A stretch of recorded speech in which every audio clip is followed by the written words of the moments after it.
Good morning, good morning. Okay, so I just kind of wanted to go over a couple things. It is the 12th of July, and I do my cash poll on the 15th because I get paid my big paycheck on the 15th. So I figured I would go through some things in my life. So I still have another 3 months or so. I don't know, maybe 6 months. 6 months just about on this planner, but it isn't super duper working for me. I like the idea. I like the concept. It is Wells Street, right there. Wells Street by Lang. 17th month, weekly and monthly format, which means I do kind of dig these tabs. Let's see. Let's go to a month that we can look at. So the monthly, obviously a giant monthly spread. This is 2 full sheets of paper, basically. I don't like that the weekends are shaded in because I write things there on the weekends. And, yeah, so that's not a big super thing. Plus, it, for me, wastes a lot of space by having all of this weekly spread stuff. So, it's spiral bound, and it's, I don't know, almost an inch thick. So, I mean, it does what I wanted it to do. So I found this, it's by the same company that does my other planner, Wells Street by Lang, and this is a 17 month monthly planner. So it is just, let's see, month by month. So the weekends aren't colored in. It has a little spot where you can write things down. It's got the month before and the month after. It still has, you know, obviously empty spots. That's where I do a lot of my budgeting, is in these empty squares. And there's no weekly spread. It just goes from one month to the next month. It does have a lot of things in the back that I haven't even gone through my other one, but phone numbers and addresses, conversion tables, travel and planning. Let's see. It also has a bunch of pages for notes.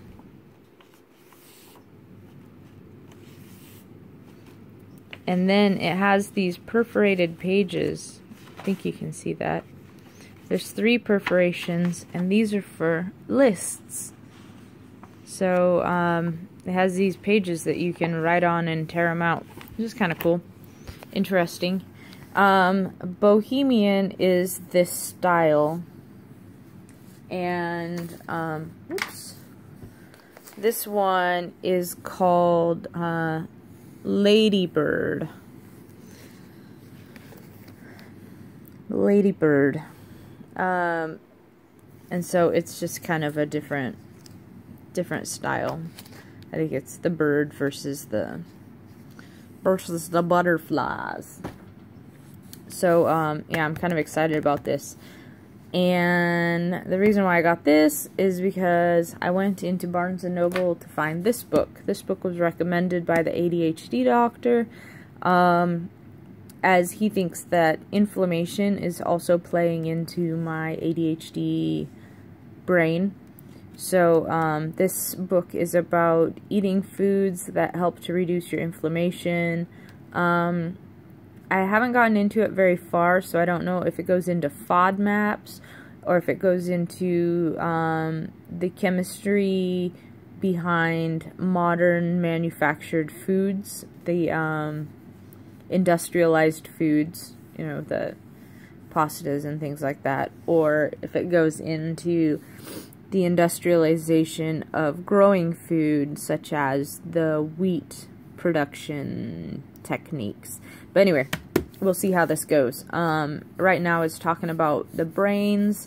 Classifies that we have 3 brains. We've got a lizard brain, a Labrador brain, and the human brain. And they are in a hierarchy of which is most necessary for us to survive. Lizard brain takes care of all the electrical functions. Our heart beats. Our muscles are able to move. Like, it is the connection between our brain and the rest of our body. And we need our lizard brain in order to make our bowels function so that we can absorb the food from what we eat. Second, the Labrador brain. Labrador brain is just the thing that makes us, like, it gives us the drive to do the things that we need to do. To eat food, to get away from danger, to reproduce. That's the 3 things. Eat, survive, and reproduce. And then the third brain is our human brain, and that is our reasoning brain, our social brain, our don't eat all the junk food because it's not healthy for you brain. And they're in a hierarchy of which one gets fed first. The lizard brain keeps us alive, makes our body be alive, and so that one gets food first.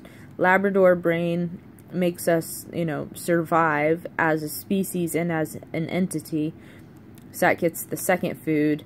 And if you're in a calorie deficit diet, frequently your human brain doesn't get food, so that's why people lose willpower, because the human brain isn't able to reason when it's hungry.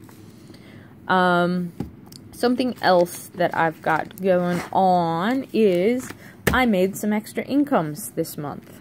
So when I put my cat down, my aunt gave me $100 towards helping to pay for his medical bills, and so I will put this into my emergency fund since I tapped out my emergency fund and my little personal savings account.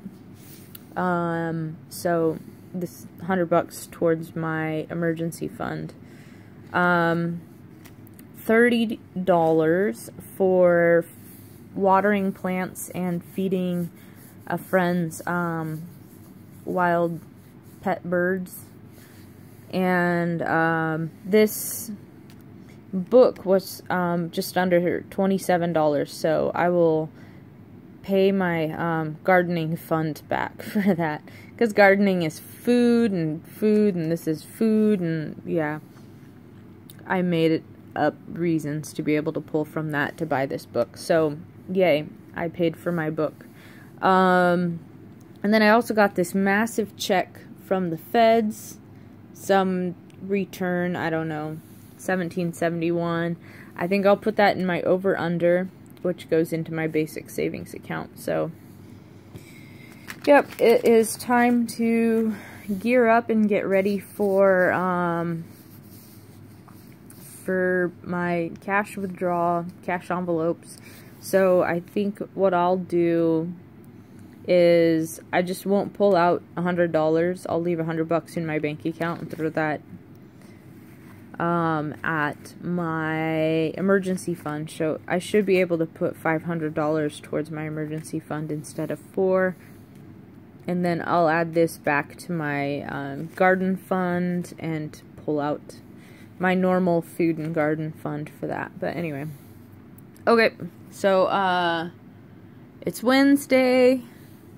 I hope to be able to read, I'm going to make a point of reading more of this book. I will let you guys know if there's anything else that I learn.